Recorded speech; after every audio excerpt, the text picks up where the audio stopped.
जों एक्सन लागोन बे सियर नाथाय दाय गोनां मानसिनि सायाव खारन जों सानै मानसिनि थाखाय हारिखौनो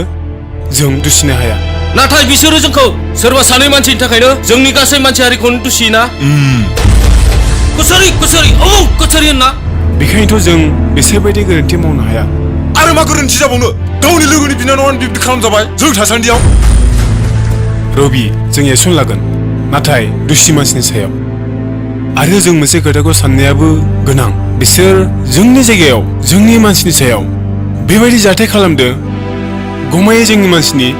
बोलो थाफानो हागौ बे जाखागोन नङाबा बोरै एसेबां साहस खालामनो बेबो थांलाय फैलाय लामायावसो थौ सुदेममोननाव साबि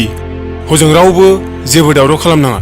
आंबो थांफागौमोनलै आदामोन नाङा स्रां स्रां नों दा रानिखौ स्कुलनिफ्राय लायनांगोन दे नों मानो बिब्दि गाबबाय थाखो जोंथ' दंना नोंजों गोसोखौ हमथानांगोन दे प्लिज